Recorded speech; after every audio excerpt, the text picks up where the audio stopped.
برائے مہربانی ڈاکٹر سعید مکی کے چینل کو سبسکرائب کریں اور بیل آئیکن پہ کلک کریں۔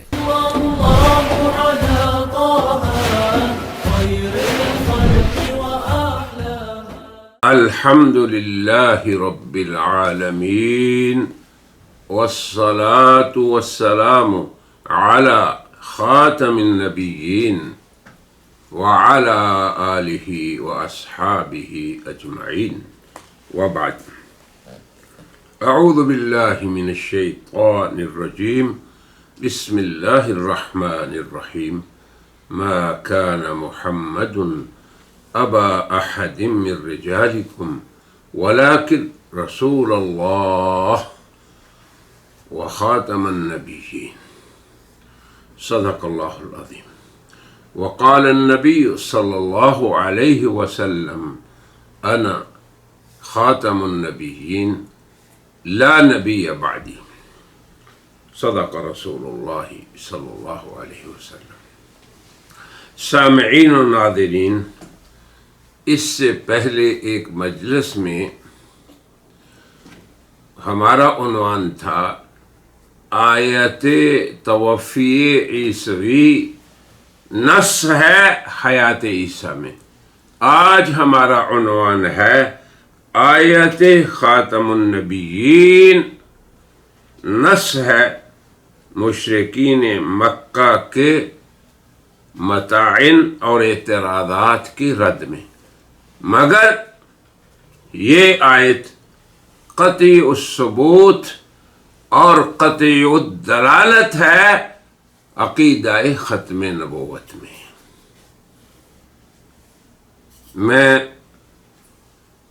اس مقدس کاز میں کام کرنے والوں کو گزارش کروں گا کہ اس آیت کی قطعیت کو اور عقیدہ ختم نبوت پر دلالت کو خوب بیان کریں، اور اس کے ساتھ ساتھ قادیانی مربیان کی خدمت میں گزارش ہے کہ وہ سوچ سمجھ کے عنوان قائم کیا کریں۔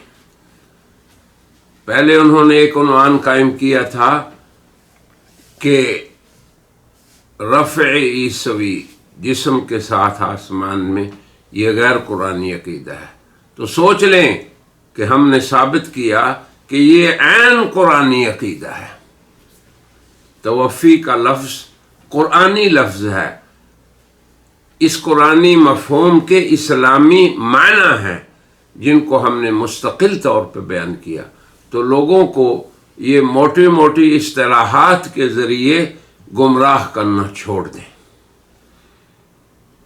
یا پہلے ان کے مفہوم مطالب اور ان کے معنی کو سیکھ لیں کہ کوئی آیت کس باب میں نص ہے، اور نص کب قطعی ہوتی ہے، اور قطعی الثبوت نص کیا ہوتی ہے، پھر قطعی الدلالت نص کیا ہے، اور قطعی الدلالت نص اگر ہو تو اس کی قطعیت کو ضعیف قول نہیں توڑتے۔ جب کہ کسی لفظ کے دو معنی متساوی نہ ہوں، برابر نہ ہوں، جیسے آیت قرآن کے برابر ہے، حدیث نبوی کے برابر ہے، یہ نہیں کہ ایک طرف آیت قرآن ہو اور دوسری طرف آپ کے مسیح موعود کا قول ہو۔ کیسے توڑے گا وہ آیت کی قطعیت کو؟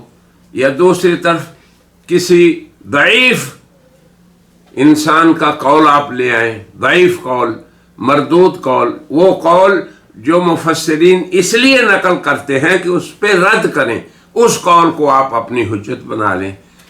تو دو متساوی قول ہمیشہ یاد رکھیں، اس نقطے کو بھی، خصوصاً مربیان قادیانیت، دو متساوی قول آپس میں متعارض ہو سکتے ہیں، دو متساوی دلیلیں آپس میں متعارض بھی ہو سکتی ہیں، اور پھر انہی میں وجہ ترجیح ہوتی ہے۔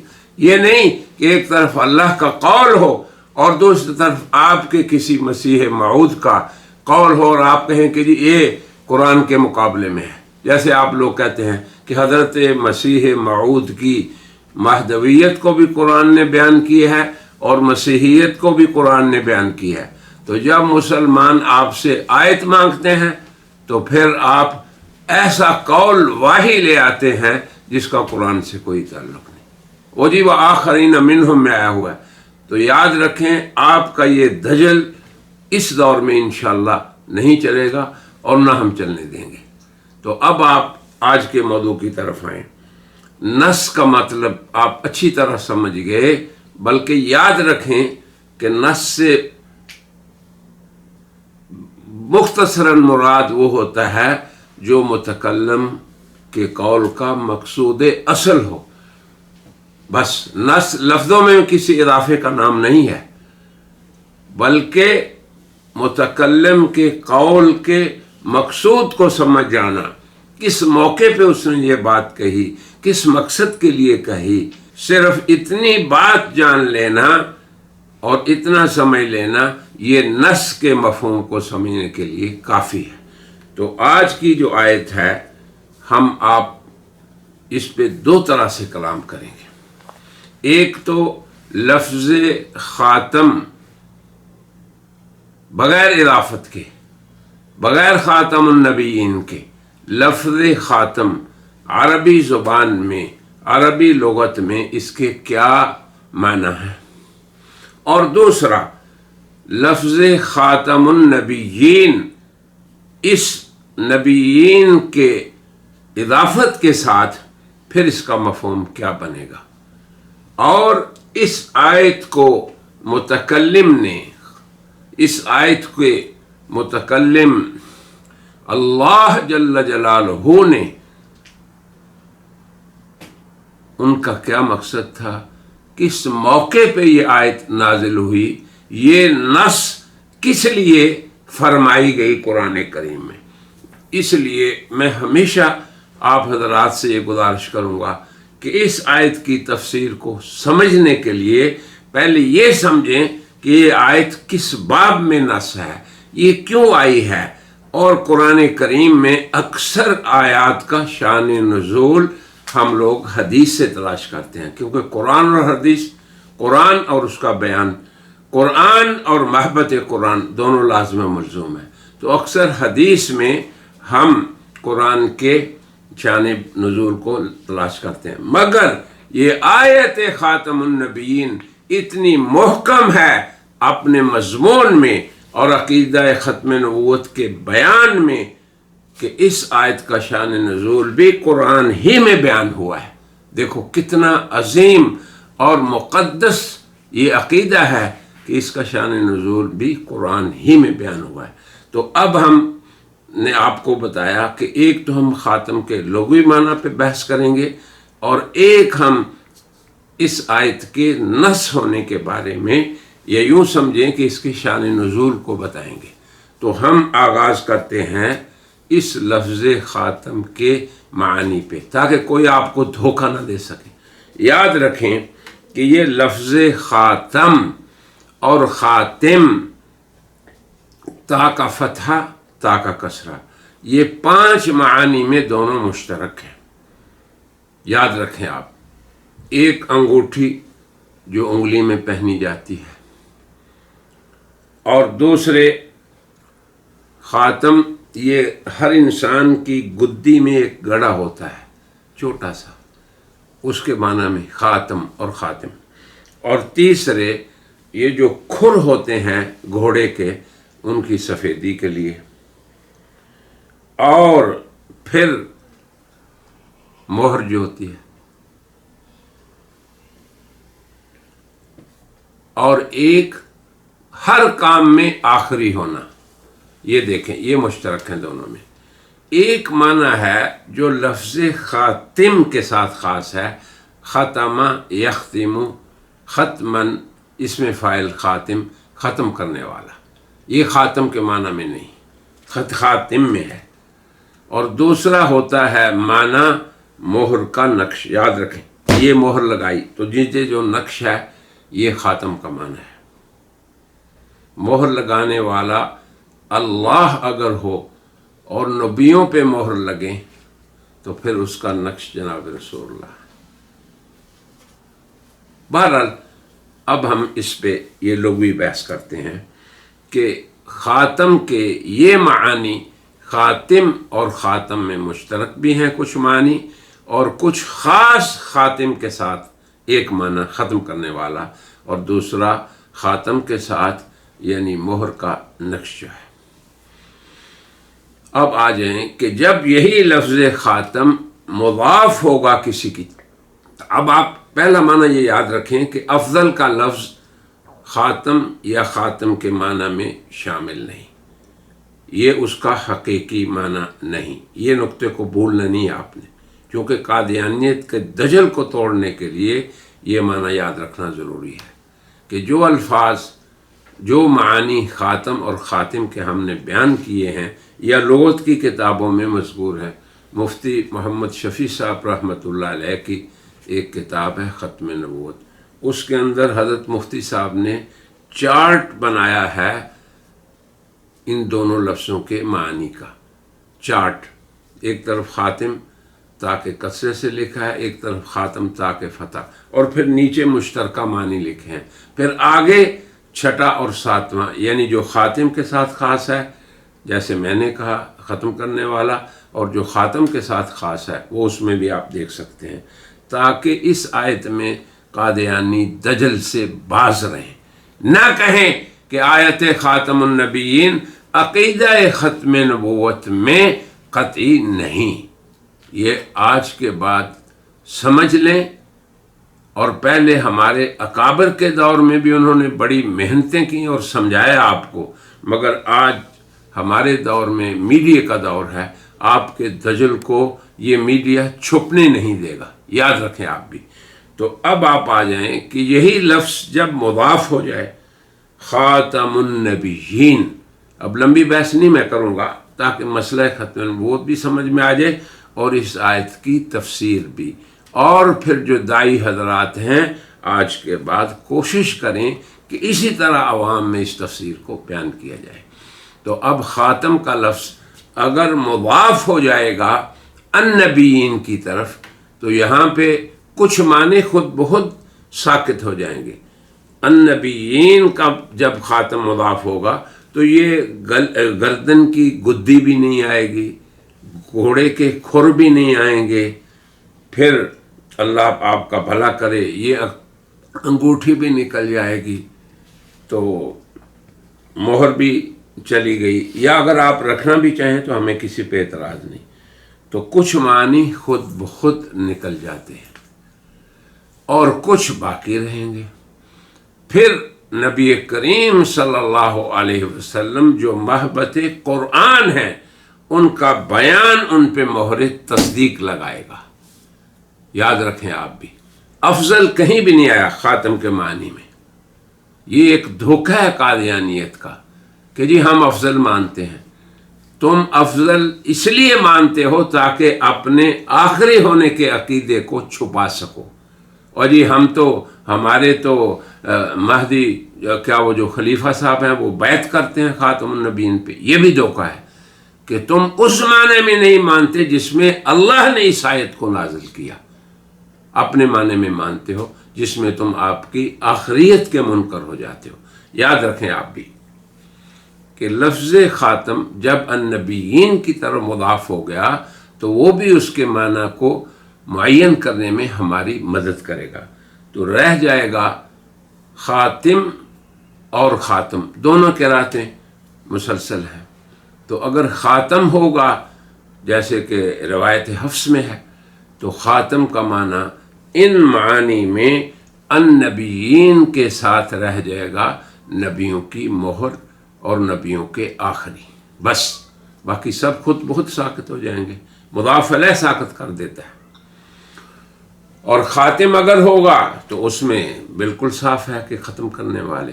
اب آگے چلیں، اس آیت کو دیکھیں کہ کس باب میں نازل ہوئی، کیوں نازل ہوئی، کب نازل ہوئی.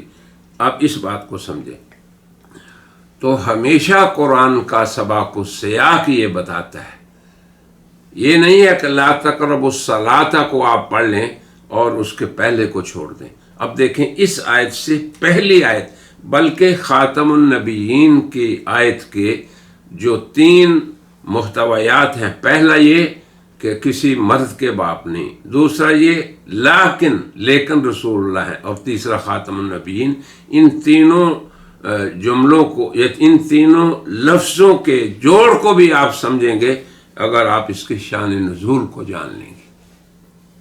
کیا جوڑ ہے؟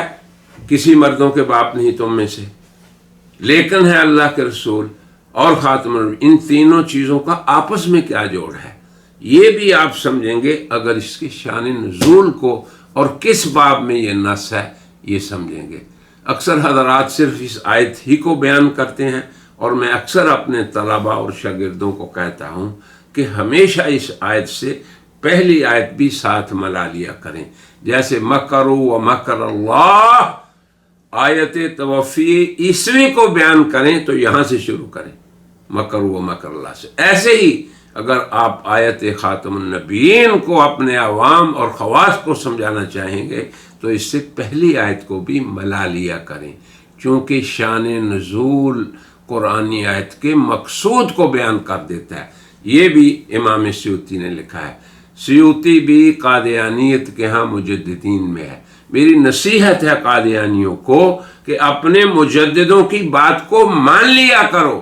سیوطی کہتے ہیں کہ شان نزول جو ہے اس لیے سمجھا کرو کہ اس سے تم آیت کو سمجھ سکو گے۔ اب آپ آ جائیں، مختصراً میں بات کرتا ہوں شان نزول کی۔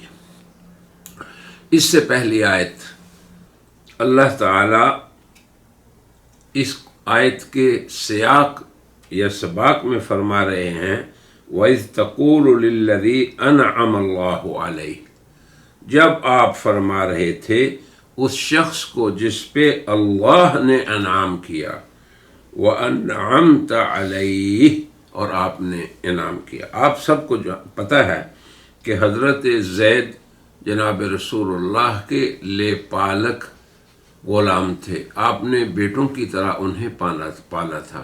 زمانہ جاہلیت میں متبنہ کی رسم عام تھی، تو لے پالک کو بیٹا بنا لیا جاتا تھا۔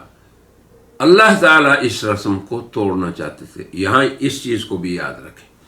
تو جب اللہ توڑنا چاہتے تھے تو کس ذات کو اللہ نے اختیار فرمایا اس رسم کو توڑنے کے لیے؟ اتقى الناس، اللہ کے بندوں میں پچھلوں اور پہلوں میں سب سے زیادہ متقی کون؟ جناب محمد رسول اللہ۔ اعلم الناس، اور اللہ کی حدود کی پاسداری سب سے زیادہ کرنے والے۔ جب اللہ نے حد بندی کر دی کہ ادعوہم لآبائہم، متبنوں کو ان کے باپوں کی طرف نسبت کیا کرو، تو زید کی نسبت لوگ کہتے تھے زید ابن محمد۔ اللہ اس حکم کو ختم کرنا، اس رسم کو اللہ ختم کرنا چاہتے تھے۔ اللہ کا یہ حکم نہیں، یہ رسم ہے تمہاری، اس کو ختم کرو۔ ادعوہم لآبائہم هو اقسط عند اللہ، یہ اللہ کے انصاف کی بات ہے۔ تو اب زید کی نسبت بجائے محمد کے اس کے باپ کی طرف جانی تھی۔ اب یہاں دیکھیں کہ کیا ہوتا ہے۔ مشرکین مکہ جو یہ کہا کرتے تھے کہ محمد صلی اللہ علیہ وسلم کا تو کوئی بیٹا ہی نہیں، بچپن میں ہی فوت ہو گئے تھے بچے، تو اس کا نام ختم ہو جائے گا۔ اس بات کو سمجھیں، وہ یہ ظلم کرتے تھے کہ جب اس کی نرینہ اولاد نہیں ہوگی، نہیں ہے، تو اس کا نام مٹ جائے گا۔ تو اللہ نے سب سے پہلے ان کے اس ظلم فاسد کو توڑا کہ دو دیکھو، جو متبنہ جو منسوب تھا جناب محمد کی طرف، آج کے بعد وہ بھی منسوب نہیں ہوگا۔ تو اور خوش ہوئے کہ ٹھیک ہے جی، اب تو یہ بیٹا منہ پہ بول رہا تھا یہ بھی ختم ہو گیا۔ لیکن اللہ جو کرنا چاہتے تھے وَكَانَ أَمْرُ اللَّهِ قَدَرًا مَقْدُورًا، اللہ کی تقدیر اور تقدیر مبرم، وہ نہیں جو مرزا قادیانی کی تقدیر مبرم ہو، اللہ کی وہ تقدیر جو اللہ کے ہاں قدر مقدورہ ہو۔ وہ کیا تھی کہ اللہ اس رسم کو بھی توڑیں گے اور اس کے ذکر کو بھی باقی رکھیں گے. یہ ہے اللہ کی تقدیر مبارک. یہیں سے خاتم النبیین کا معنی بھی متعین ہو جائے گا، آپ سمجھ جائیں گے کہ کیا ہے. اب آگے چلیں. جب یہ رسم ختم ہو گئی، اور اس کے ختم کرنے کے لیے کوئی آسان کام نہیں ہے رسموں کو توڑنا، بلکہ مشہور تھا عربوں میں اس وقت جب حضرت زید کی اللہ کے رسول سے محبت دیکھیں کہ اپنی پھوپھی ذات زینب سے شادی بھی کر دی. اتنے پیارے تھے آپ کو زید. یہ ایک خادم، نوکر، غلام، اور وہ ہاشمی، آپ کے خاندان کی، اونچے خاندان کی. اللہ کی حکمت دیکھیں، یہ اللہ کی طرف سے فیصلہ تھا کہ ایسا ہو. پھر نبھا نہیں ہو سکا. حضرت زید آپ کے پاس آتے، شکایت کرتے، تو حضور کیا فرماتے؟ امسک علیک زوجک. یہ ہے اس آیت میں بیان کہ جب آپ کہتے تھے جس پہ آپ نے انعام کیا، اور اللہ نے انعام کیا کہ زید کو ایمان دے دیا ہے، اور آپ نے انعام کیا کہ آپ نے اس کو آزاد کر دیا، اور انعام کیا کہ اپنے خاندان میں آپ نے اس کی شادی کرا دی. پھر حدیث میں ہے کہ مہر بھی آپ نے ادا کیا. اب آپ دیکھتے جائیں کتنی محبت تھی، اور کس ذات سے اللہ تعالی تبنی کی رسم کو توڑ رہے ہیں، اور کتنا موقف عجیب ہے. آگے اللہ فرماتے ہیں وَتُخْفِيفِ، اور زید کو آپ کیا کہتے تھے؟ وَاتَّقِ اللَّهِ، امسک علیک زوجک، اپنی بیوی کو رکھو، صبر کرو. وَاتَّقِ اللَّهِ، اور اللہ سے ڈرو. اور آگے کیا تھا یہ بھی دیکھ لیں کہ اللہ نے حضور کو یہ خبر دے دی تھی کہ یہ آپ کی بیوی ہوں گی، اور حضور کے دل میں کیا تھا؟ وَتُخْفِي فِي نَفْسِكَ مَا اللَّهُ مُبْدِيهِ، کہ آپ کے دل میں ایک چھپی چیز تھی جسے اللہ ظاہر کرنے والا تھا. وہ کیا؟ آپ کے دل میں تھا کہ لوگ کیا کہیں گے کہ زید تو اس کا بیٹا تھا. اللہ نے بتا دیا زینب آپ کے عقد میں آئے گی. زوجناکہا، ہم نے آپ کی شادی اس سے کی. یہ ہے جو مرزا صاحب کہتے ہیں جی اللہ نے میری شادی محمدی بیگم سے کی. معاذ اللہ، العیاذ باللہ. یہ ہے اللہ کی طرف سے شادی جسے اللہ نے زوجنا کہا، اور مرزا صاحب نے یہاں سے اس آیت کو لے کے اپنے اوپر فٹ کر لیا. انا للہ. تو اگر اس طرح آپ اس آیت کو بیان کریں گے تو بہت سے قادیانی شبہات خود بخود زائل ہوتے جائیں گے. المہم اللہ کا فیصلہ تھا، زینب حضور کے عقد میں آئیں، اور زید کی نسبت بھی کٹ گئی حضور سے. اب مشرکین نے کیا کہا کہ محمد نے اپنے بیٹے کی بیوی سے شادی کی. یہاں سے آپ کو اس آیت کے نص ہونے کا پتہ چلے گا. مشرکین کا اعتراض پہلا یہ تھا کہ اس کی نرینہ اولاد نہیں، اس کا نام نہیں ہوگا، اور جو بیٹا تھا بنا ہوا لے پالک اس کی نسبت بھی کٹ گئی. اللہ اکبر. زید کو اللہ نے دیکھیں کیا عوض دیا اس کے بدلے میں، سوائے حضرت زید کے کسی اور صحابی کا نام قرآن میں نہیں ہے. فلما قضا زید منہا وطرن زوجناکہا، یہ آیت زوجناکہا. جب زید نے ان سے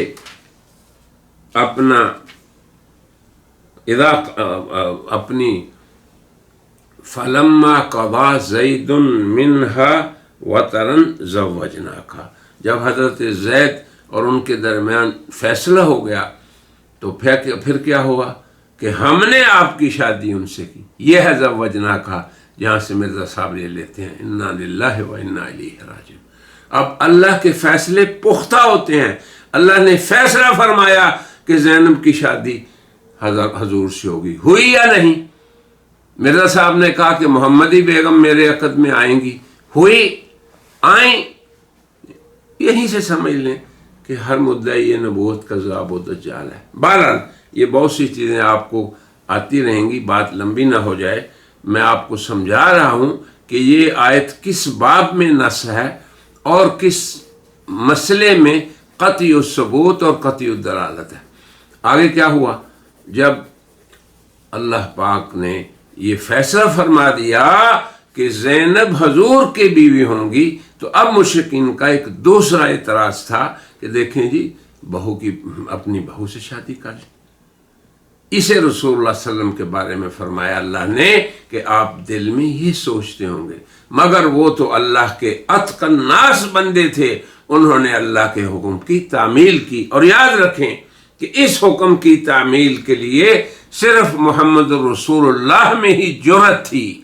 حضور اشجع الناس بھی تھے، پوری مخلوق میں سب سے زیادہ بہادر تھے، اللہ کی حدود کو نافذ کرنے میں اتنی جرأت اور کسی کی نہیں تھی جتنی حضور کی تھی۔ اس لیے اللہ نے اپنے اس بندے کو اس جاہلیت کی رسم کو توڑنے کے لیے اختیار کیا۔ جاہلیت کی رسمیں تو بڑے بڑے علماء نہیں توڑ سکتے اس دور میں، تو حضور نے یہ جرأت فرمائی اور پھر شادی کی۔ اسی لیے ام المومنین عائشہ فرماتی ہیں کہ اگر محمد صلی اللہ علیہ وسلم اللہ کی کسی وحی کو چھپانا چاہتے تو اس کو چھپا دیتے، جس میں اللہ نے فرمایا وَتُخْفِي فِي نَفْسِكَ مَا اللَّهُ مُبْدِيهِ وَتَخْشَى النَّاسَ وَاللَّهُ أَحَقُّ أَن تَخْشَىٰ، کہ آپ چھپا رہے تھے اپنے دل میں جسے اللہ ظاہر کرنے والا تھا اور لوگوں سے ڈرتے، حالانکہ اللہ اس بات کا حقدار ہے کہ اس کو ڈرے۔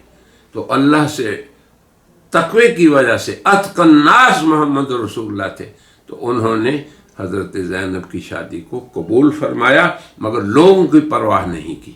اب لوگ کیا کہتے تھے؟ یہ جو میں نے کہا، تو یہ ساری چیز کو سامنے رکھیں تاکہ آپ کو پتہ چل جائے کہ آیت خاتم النبیین کس باب میں نص ہے، تاکہ آپ کو علم ہو جائے کہ آیت خاتم النبیین کے بیان کرنے میں متکلم کی کیا غرض ہے، کیا مقصد ہے۔ تو ان تمام اعتراضات کو توڑنا، اسی لیے اب آپ دیکھیں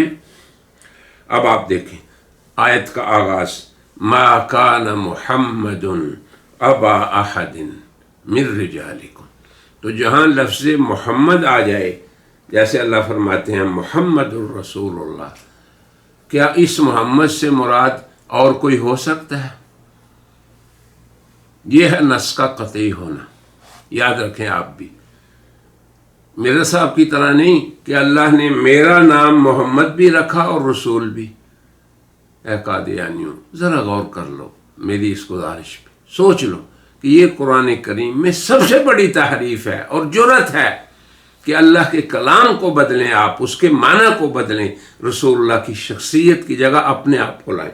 اللہ فرما رہے ہیں کہ حضرت محمد صلی اللہ علیہ وسلم کسی مرد کے تم میں سے باپ نہیں۔ اب جواب ہو گیا نا، جواب ہو گیا اس بات کا کہ زید حضور کے باپ نہیں، تو تم کیسے یہ کہتے ہو کہ اپنے بیٹے کی بیوی سے شادی کر لی؟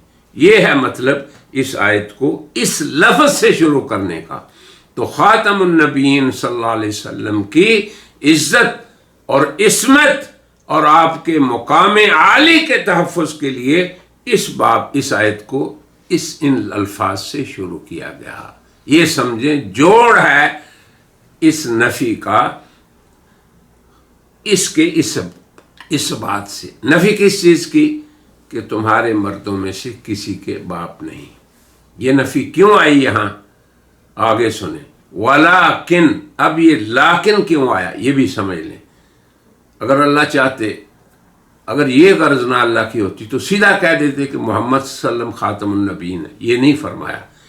اس آیت میں ان کے سارے زعم فاسدہ اور مطاعن شنیعہ جو تعین کے تھے ان کو اللہ نے رد فرما دیا، اور اسی سے آغاز فرمایا آپ کی شخصیت کی عصمت کے بیان اور آپ کے مقام عالی کو، کہ حضرت محمد تمہارے مردوں میں سے کسی کے باپ نہیں، تو تمہارا اعتراض ہی نہیں بنتا آپ پہ۔ اور آگے کیا فرمایا؟ ان کے ذوم میں یہ تھا کہ بھائی ان کا تو نام ہی مٹ جائے گا۔ تو یاد رکھیں لیکن جو ہوتا ہے اردو میں وہ اس سے دراک ہوتا ہے۔ جیسے کوئی آدمی مجھے کہتا ہے کہ جی دیکھیں جی مولانا یہ شمس الدین بڑے غنی ہیں لیکن بخیل ہیں، یا کوئی آدمی کہ جی شمس الدین بڑے غریب ہیں لیکن دل کے سخی ہیں۔ تو لیکن اس لیے آتا ہے کہ کسی کلام سے جب وہم پڑ جائے سننے والے کو تو اس کے رد کے لیے لاکن آتا ہے، اسے کہتے ہیں استدراک، یعنی اس وہم کو جو سننے والے کو ہو رہا ہے اس کو دور کیا جائے، ختم کیا جائے۔ تو وہم یہ تھا کہ جب کسی مرد کے باپ نہیں تو شاید آپ کا نام بھی نہ رہے۔ اللہ نے فرمایا لیکن ہے اللہ کے رسول۔ اب یاد رکھیں، اللہ کا رسول اپنی پوری امت کا باپ روحانی ہے، پوری امت اس کا ذکر کرے گی۔ اب آگے دیکھیں خود بخود خاتم کا کون سا معنی فٹ بیٹھتا ہے۔ اب حضور اس آیت میں اللہ تعالی حضور اکرم صلی اللہ علیہ وسلم کی مدت نبوت کی لمبائی کو بیان کر رہے ہیں یا آپ کی نبوت کی افضلیت کو۔ ہر عقل مند آدمی جس میں تھوڑی سی بھی عقل ہے، سمجھ بوجھ ہے، وہ کہے گا کہ یہ رسول اللہ کی مدت نبوت کی لمبائی کو بیان کر رہی ہے۔ کہ تم کہتے ہو نام اس کا نہیں رہے گا، اس کا نام تو تب تک رہے گا جب تک یہ دنیا رہے گی۔ کیوں؟ کہ یہ خاتم النبیین بھی ہیں۔ تو اب خاتم کا خود ہی معنی متعین ہو گیا کہ آپ آخری ہیں، اور خود آپ نے بھی فرما دیا لا نبی بعدی، جن کے بعد کوئی نبی نہیں۔ تو اب آپ سمجھ لیں قادیانی بھی کہ خاتم النبیین کا معنی ہمارے نزدیک یہ ہے کہ جن کی نبوت تا قیامت رہے گی، جب تک دنیا رہے گی انہی کی نبوت رہے گی، انہی کی شریعت رہے گی، انہی کی سیادت رہے گی، انہی کی قیادت رہے گی، اور وہی اللہ کے رسول رہیں گے۔ یہ مطلب ہے اس آیت کا۔ میرا خیال یہ ہے کہ آپ اس آیت کے نص ہونے کو بھی سمجھ گئے، اور اس آیت کو اس معنی میں عقیدہ ختم نبوت کے تحفظ کے معنی میں قطعی ہونے کو بھی سمجھ گئے کہ آپ آخری نبی ہیں، اور آپ کے بعد کسی کی نبوت نہیں، اور آپ کے بعد کوئی نبی نہیں ہو۔ وآخر دعوانا ان الحمدللہ رب العالمین۔ برائے مہربانی ڈاکٹر سعید مکی کے چینل کو سبسکرائب کریں اور بیل آئیکن پہ کلک کریں۔